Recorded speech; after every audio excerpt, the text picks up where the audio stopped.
फिर लोकसभा में या राज्यसभा में रखते हैं कानून का मसौदा, विधेयक, बिल, तब वो कहते हैं कि स्टैंडिंग कमेटी में भेजें। उसके पहले पब्लिक डोमेन में कोई मसौदा देखने भी नहीं मिलता है। कैसे जनतंत्र मानेंगे इस चीज को? जंगल का कानून 1980 का, जो वन सुरक्षा के लिए बना, आज कौन नहीं मानेगा वन सुरक्षा? जिसके घर का या रिलेशन का एक भी व्यक्ति कोरोना के समय ऑक्सीजन के लिए तड़पते तड़पते गुजर गया हो, वो तो समझेंगे कि भाई ग्रीन वेंटिलेटर्स यही है, इनके बिना ऑक्सीजन मिलेगा का? क्या प्लांट में ऑक्सीजन निर्माण होता है? मूर्खता है, वैज्ञानिकता भी नहीं है और पर्यावरण शास्त्रीयता भी नहीं। लेकिन आज जंगल कैसे खत्म कर रहे हैं? एक एक जगह, कहीं मध्य प्रदेश में बक्सवा के नीचे हीरा है इसलिए, छत्तीसगढ़ में हसदेव अरण्य को वहां अडानी को देने के लिए कोयला है इसलिए। आज अभी वो कानून के नियम बदलते बदलते कानून बदलते 20 जुलाई को लोकसभा में रखा गया और लोकसभा में मंजूर किया गया बहुमत के आधार पर। राज्यसभा के बहुत सारे लोगों को बाहर रखना चाहते हैं। आप सत्याग्रह करो, गांधी के पैर में बैठो बाहर जाकर, ताकि आप अंदर नहीं हो और हम लोग पारित कर दें, आपका बहुमत खारिज करें। तो राज्यसभा में भी हो गया, हंगामा होते हुए भी ऐसा कानून पारित होता है कि जिसमें कुछ लाख चौरस किलोमीटर का जंगल जंगल नहीं माना जाएगा, और जो जंगल है माना हुआ रिकॉर्डेड, उसमें भी अलग अलग प्रकार की बातें लाई। संरक्षण के साथ साथ क्या बोलते हो, संवर्धन, ये लाए। संवर्धन के नाम पर डिफेंस का जो क्षेत्र है, जो सीमा रेखा है, जिसमें पुलवामा में क्या हुआ क्या नहीं हुआ बहस जारी है, जारी रहे, लेकिन उस क्षेत्र में इनको बहुत सारे स्ट्रक्चर्स बनाने, न जाने क्या बनाना है। पर नदी के किनारे, समुद्र के किनारे, सब जगह जहां तेवर का जंगल हो या हमारा सतपुड़ा का साग का जंगल, ये ग्राम सभा को पूछे बिना बाबा रामदेव को देंगे कि अडानी को देंगे हमें पता नहीं, लेकिन दे सकेंगे, ऐसा कानून में संशोधन लाया गया। अब सोचिए, जो पीढ़ियों से जंगल बचाकर रह रहे हैं, उन आदिवासियों के नाम पर बिरसा मुंडा, टंटिया भील के पुतले खड़े करना। एक भोपाल के कार्यक्रम पर बिरसा मुंडा जयंती पर दो साल पहले मोदी जी ने 31 करोड़ रुपया दिन भर में खर्च किया। वन भवन भोपाल में ऐसा बना है कि वो पर्यटन की बिल्डिंग ही मानी जाएगी, लेकिन वन भवन रहेगा, पर वनों में भवन घुसेंगे तो वन रहेगा क्या? ये सवाल है। आज हमारे आदिवासी, हम सब लोग विरोध कर रहे हैं, पर सुनेगा कौन? ये सवाल है। ये जो प्रक्रिया है कानून बनाने की और कानून बदलने की, ये इतनी गंभीरता से जनतंत्र के स्तंभों को धीमक लगी है, ये मैं कहती हूँ, उस प्रकार से चलती हुई हम सब लोग परेशान हैं। उससे न जल बचेगा, न जंगल बचेगा, न जमीन बचेगी, तो प्रकृति कैसे बचेगी?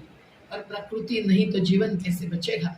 ये अन्नदाताओं ने दिया हुआ अन्न जो खाते हैं, पेड़ों ने दिया हुआ ऑक्सीजन जो सांस में लेते हैं, और जल जो पीते हैं नदियों का, वो भी समझेंगे। न केवल प्रकृति निर्भर समुदाय है। आज चर्चा तो कोऑपरेशन अपने क्लाइमेट चेंज पर ग्लासगो में होती है, कोपेनहेगन में होती है। 2070 तक हम ग्रीन हाउस गैस एमिशंस खत्म करेंगे, ये बात होती है। और पेरिस में ये बात कहते हुए वापस आकर 41 कंपनियों को कोयले की खदानें दी जाती है। अब प्रॉफिट ओवर पीपल, यही जिनका नजरिया होता है, वो कंपनियां क्या ग्रीन हाउस गैस एमिशन खत्म करने के लिए थर्मल पावर, जो आज की अपनी बिजली के सप्लाई में 60% से ज्यादा उसका ही हिस्सा है, वो कम करने की दिशा ले लेगी। अडानी को एक थर्मल पावर देने की ही प्रक्रिया चली है।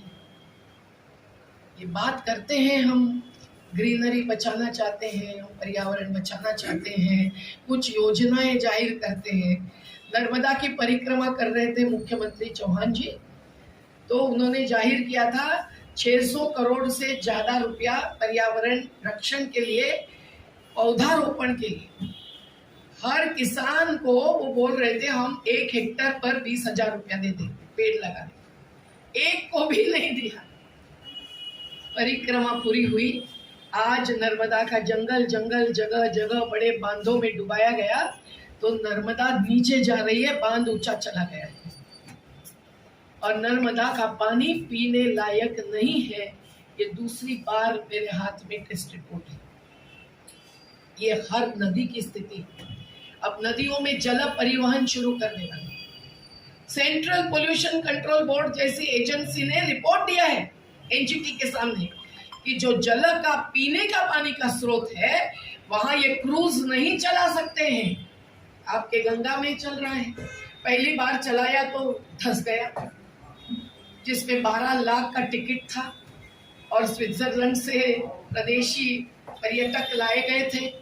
पर हर नदी में 22,000 किलोमीटर तक नदियों के क्षेत्र में लंबाई में ये क्रूज चलाने का 22,000 करोड़ का योजना का प्लान, इसको पर्यावरणीय मंजूरी की जरूरत नहीं है।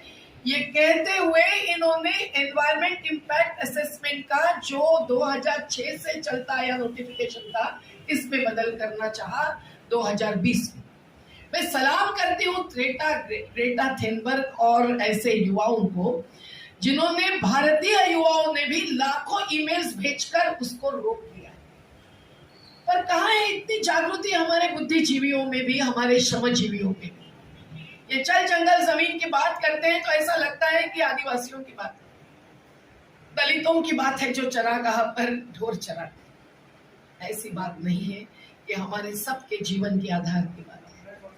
ये तमाम मुद्दे, इसको और आगे न बढ़ाते हुए मैं कहूंगी कि शिक्षा और स्वास्थ्य के जैसे भी, जिसके लिए बजट कम किया जाता है, रोजगार मनरेगा के द्वारा 100 दिन देने के बाद भी हजारों करोड़ रुपया का बजट जब कम किया जाता है तो कैसे प्राप्त हो? कितना भ्रष्टाचार मनरेगा में है, मैं बोलने जाऊंगी उदाहरण देकर तो पूरा दिन निकल जाए साथियों। लेकिन इस सब मुद्दों को उठाने के लिए जब हमारे जैसे सभी जन आंदोलन के साथी ये मानते हैं कि जन आंदोलन की राजनीति सबसे ज्यादा महत्व की है, मैं इसको राजनीति नाम देती हूँ जानबूझकर, क्योंकि राजनीति मतलब केवल मतदान नहीं। राम मनोहर लोहिया जी ने भी तुरुंग, फावड़ा और मतपेटी 3 आधार बताए थे परिवर्तन के। हम केवल जेल में ही जाकर रहना नहीं चाहते हैं, पर जेल में डालना चाहेंगे तो जाएंगे, लिखेंगे, वहां के कैदियों को छुड़वा दे रहे, ये सब होता है। पर हम लोग फावड़ा, श्रम प्रतिष्ठा, इसको तो मानते हैं कि नहीं। आज जबकि समाजवाद ये मूल्य नहीं, ये शब्द भी प्रस्तावना से हटाने के लिए साजिश चल रही है, याचिका लगाई गई है, तो गैर बराबरी की खिलाफत करने वाला ये सिद्धांत, ये ज्ञान, ये विचारधारा, ये कौन बचाएगा? हम ही अगर बचाना चाहते हैं तो हमको ही इनमें से हर मुद्दे पर सवाल उठाना, हिम्मत से, न डरेंगे न डराएंगे, आगे बढ़ते जाएंगे, कहना जरूरी है। मुट्ठी भर बुद्धिजीवी भी अगर खड़े होते हैं रास्ते के किनारे के पेड़ काटने के विरोध में, तो वर्धा में भी सेवाग्राम तक जाने वाले आधे पेड़ बचते हैं। आज अगर ये भी हम सब लोग कर पाए तो हम केवल सभा, सम्मेलन, संवाद पर निर्भर नहीं रहेंगे। लेकिन हमको जरूरत लगती है जनशक्ति की। जन आंदोलन का आधार जनशक्ति ही तो है।